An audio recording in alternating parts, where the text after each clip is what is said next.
morning. This is Mic'd Up with Brett H. and Norma G. We're going to see another movie today. Walk up towards Marcus. Overcast day. Carrying her computer. She's filming this as we walk. I got my new shirt on. If she turns around and shows everyone. She bought this for me yesterday. Hopefully it looks nice. I don't get rained on like I was earlier this morning. Hello! Welcome to the Mandalorian and Grogu movie review by Brett H. and Norma G. of Mic'd Up fame. But before we start, I think it's appropriate to provide a brief Star Wars timeline of all the media content, because this movie will not only be judged as a standalone movie, but also by previous movies and TV content. Especially after a rough stretch of some of the Disney content we've seen ever since the creator of the universe, George Lucas, sold it to Disney in 2012 for $4 billion and change. I was 6 when I saw the original Star Wars movie in the theater in a small town in Illinois back in May of 1977. Back before it was even referred to as Episode 1, A New Hope. That would come years later after there were multiple movies to catalog. What we saw on the screen was Star Wars, but this one became a worldwide phenomenon from the very start. This was followed by The Empire Strikes Back 3 years later in 1980, which would have made me 9. Followed then by the return of The Jedi in 1983 when I was 12. And then, after that, the only Star Wars movies produced at all were 2 kid-friendly made-for-TV movies about the forest moon of Endor residents, the Ewoks, taken from the Return of the Jedi movie. With the first one being an Ewoks adventure in 1984. George Lucas wanted to sell a bunch of toys, so he chose those cute creatures. Followed by the Battle for Endor in 1985, with neither of them starring any of the main characters from the first original trilogy, which didn't exactly fill the gap for most of us. Then after that, we didn't see any new Star Wars material except for novels, comics, video games, toys, etc. Until finally, in 1999, a decade and a half later, when George Lucas finally released another Star Wars movie, this one called The Phantom Menace, as a prequel to the OG, meant to serve as a part 1 of a brand new trilogy, episodes 1 through 3, where The Phantom Menace was an introduction of Luke Skywalker's father, Anakin Skywalker. But as a 9-year-old child living with his mother as a slave on Tatooine, in addition to the politics of the galaxy, which many had no time for.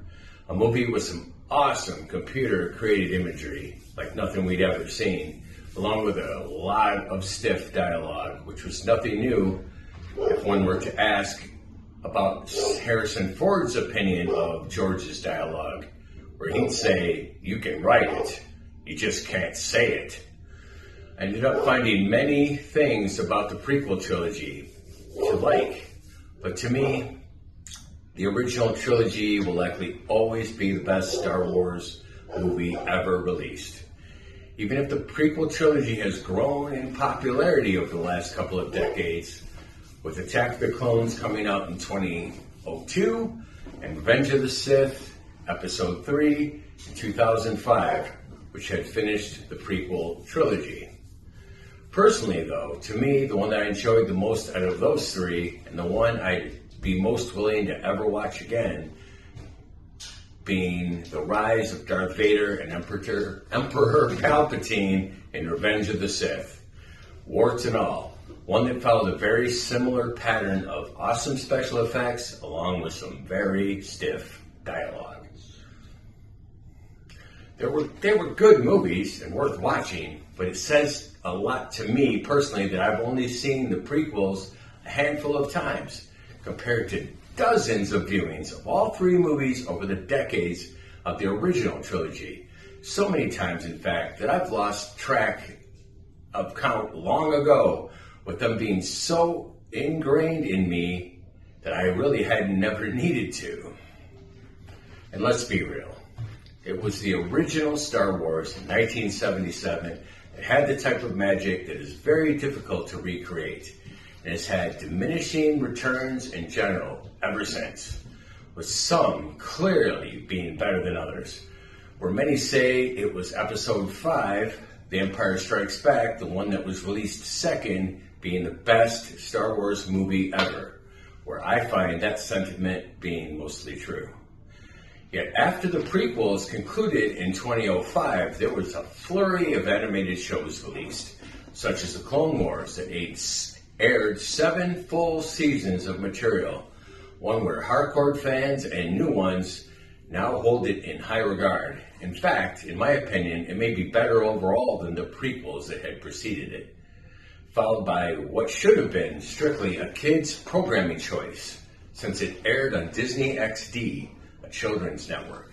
Star Wars Rebels in 2014 that ran for 4 seasons, one that I didn't expect to like when my son told me to check it out, finding out quickly how much it grew on me, to the point that I now place it ahead of the Clone Wars show in total, with it taking place right before the original trilogy, written and produced by the current head of Star Wars, Disney, Dave Filoni.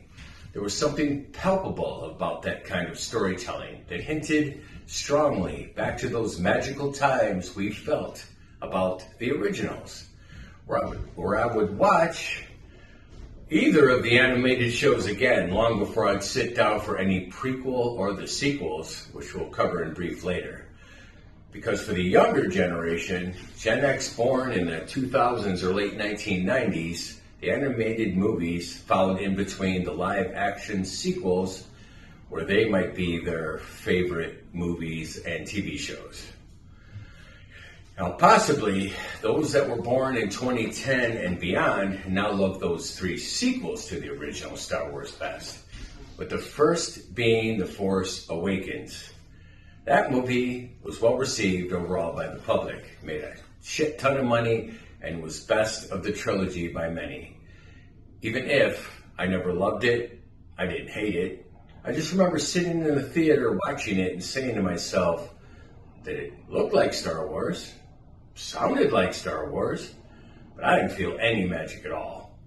Personally liking the second one much better than the third one, probably more than Awakens in some ways, even though the director of The Last Jedi in 2017 did some crazy stuff with Luke Skywalker's storyline that many didn't agree with and that many people have discussed in length already. So therefore, I won't go into great detail about that, but at least overall, that movie was at least very watchable, with several things to like, including some pleasant Luke moments. However, it was that third one in 2019, The Rise of Skywalker, that was terrible. I can't say anything else. It was bordering on dreadful, to be honest. Hard for me to say that a movie about Star Wars I hated, finding it difficult to even make it through the entire movie the first time. And I'd never ever considered that I'd have a problem doing that with a Star Wars movie. Deciding that I'd try to watch it a second time in hopes I'd like it a little bit better. But sadly, I never did. I do not like that movie. Not even ended up finishing the entire thing the second time through. Fast forwarding to the few scenes I thought were worth watching, and how that still makes me sad today in 2026. However, before that, in 2016, we had a saving grace in Rogue One, a Star Wars story, which is, in my opinion, a real Star Wars movie, not the imitation bullcrap that was the sequel trilogy. The way it looked, the way it felt, it echoed back to those times long before the manufactured corporate BS that Disney under Kathleen Kennedy produced, where the sequels seemed to be like they just figured that spectacle was going to be enough. But for me, and for many others, it certainly was not. Whereas Rogue One had a real story with weight to it, After all, it leads right into the beginning of the original Star Wars movie, with Darth frickin' Vader in his prime during some of the final frames, tearing it up against the rebellion. Plus, with the Andor TV show that followed the movie premiering in 22 on Disney Plus for 2 seasons, maintaining a higher level of quality and competence than anything that Kennedy had previously released in live action. Giving credit where credit is due for Kathy for putting those kinds of things out. Yet, then we have a Star Wars story, a solo project about Han Solo in 2018 that no one asked for, and for which there wasn't really any necessity to put one out. It wasn't terrible, but it had some well-publicized production issues, reshoots, a new director after firing the original ones, leading to cost overruns, so much so that it turned into a flop for Disney despite earning close to $400 million worldwide. To me, it wasn't a bad movie at all. It's worth watching. It's got Woody Harrelson in it and some other actors that are worth watching. I forgot even the name of the solo actor, but he was pretty good too, but he's just not Harrison Ford, who is. And but a lot of people didn't love it, and a lot of people didn't like it, so it's just added up to the bad taste in a lot of people's mouths. Yet another animated show that premiered that same year in 2018, called Star Wars Resistance, also didn't grab my attention. So I have no opinion on that one, which leads us into the review of the Mandalorian TV show on Disney Plus in 2019. That TV show is most definitely worth watching. I'd gladly see all 3 seasons again over other projects I will mention, such as the Book of Boba Fett in 2021, which wasn't terrible. And it had some good episodes along with some decent ones. None that were actually bad, but it was actually kind of funny because they put in a Mandalorian and Grogu episode into the Book of Boba Fett series because I suppose it was too popular not to. Then they added another animated show that I simply love. It's called The Bad Batch. I grew to love it, and if you watch Star Wars because you love it too, it's at its heart what the entire series is all about. This one focusing on genetic mutations of the clones the Empire had produced, even including a young female character that was their genetic sister, in effect. In the end, some very good Star Wars storytelling. I was compelled to watch it every week and would definitely sit down and watch the whole thing again, where in fact I've already rewatched several of my episodes again already, just like I had with Star Wars Rebels, watching it once fully and then watching the whole thing again, I don't know, a year later or whatever it was. And they had a character named Zeb that they've now added to the live action shows and now the Mandalorian and Grogu movie as well. Other shows that were not awesome but are worth watching are the Obi-Wan Kenobi TV show with Ewan McGregor, who played Obi-Wan in the prequels, plus Ahsoka series starring Rosario Dawson, who was Anakin Skywalker's Padawan during the Clone Wars animated show, now all grown up on her own adventure, where both shows could have been better, but still had their highlights, such as Darth Vader and a young Princess Leia and Obi-Wan, and Ahsoka having Star Wars Rebel characters moving into live action, such as Ezra and Hera. Good shows, worth watching, but maybe once is enough. Other shows that were not awesome but are still worth watching are the Obi-Wan Kenobi TV show with Ewan McGregor, who played Obi-Wan in the prequels, plus the Ahsoka series starring Rosario Dawson, who was Anakin Skywalker's Padawan during the Clone Wars animated show, now all grown up and on her own adventure, where both shows could have been better but still had their highlights, such as Darth Vader and a young Princess Leia appearing in Obi-Wan, and Ahsoka having not only Anakin appear to her in the World Between Worlds, but also Star Wars animated Rebels characters moving into live action, such as Ezra and Hera, and of course Zeb. Good shows worth watching, but maybe once is enough. Depends on you. Clips on YouTube might do just as well. Then there's the Acolyte TV show that few connected with, including me, and it was canceled after just one controversial season. Some people liked it, not me, but that's not true for others. So of course, make up your own minds with all of these. These are just my opinions. Freedom to choose is what we all deserve without any undue influence on us.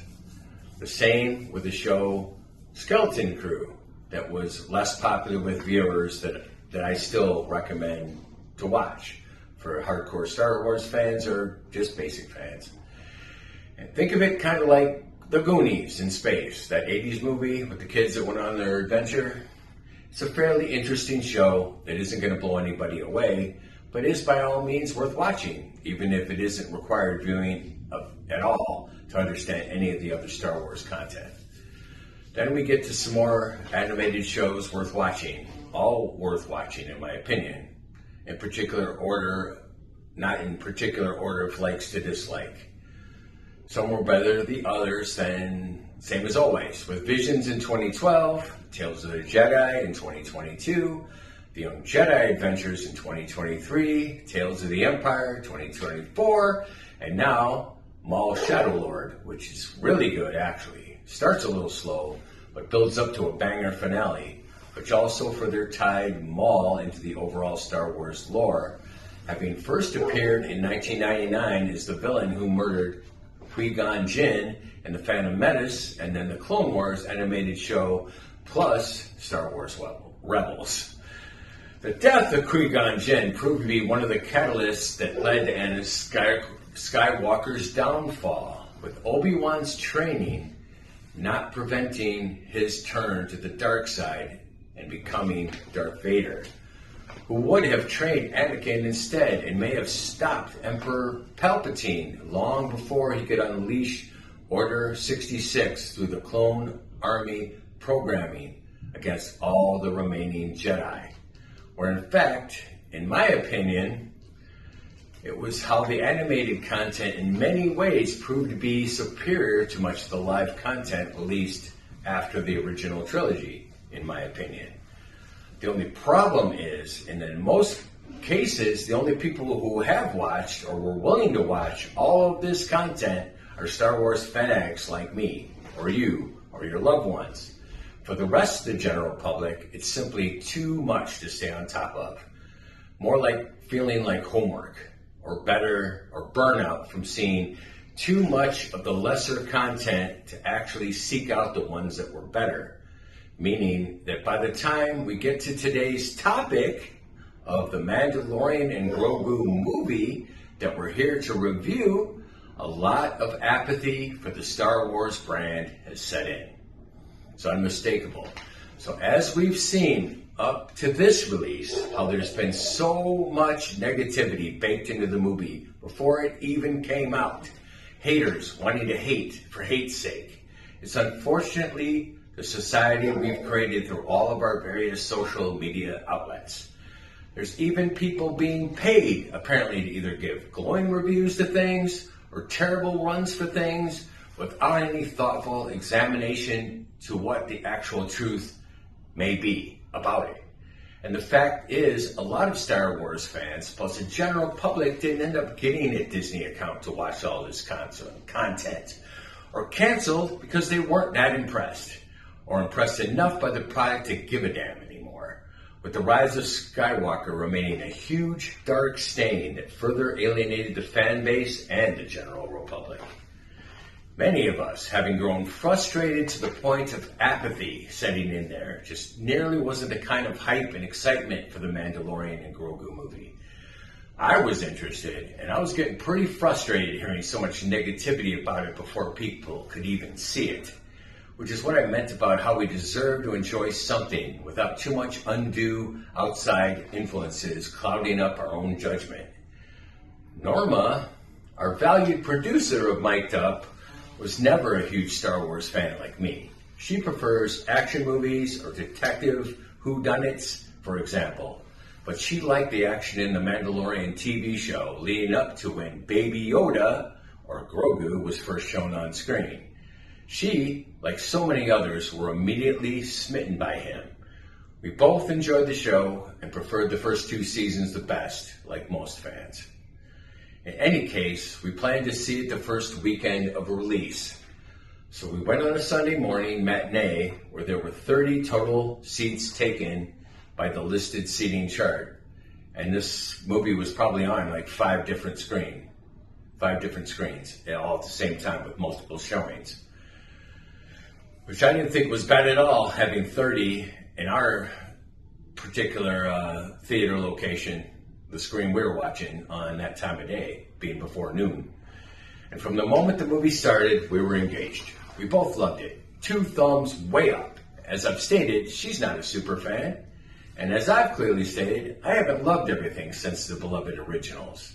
So we're not paid to say it, nor just blind super fans that love everything. What's wrong with a standalone film anyway? With that being one of the main criticisms I've heard about the film, that it doesn't have any real stakes. In truth, this movie does tie into the larger narrative if you've seen all the other things that I've seen, or you've seen, without having to watch all the TV shows and movies that came before it. So they basically made it a fun, action-packed movie full of heart, and it's packed with joy, with cool special effects in a lot of places. It's not super glossy, and we can see that it didn't have the top-notch budget or spectacular scenes that blew us away, but what it did have more than made up for any supposed deficiencies.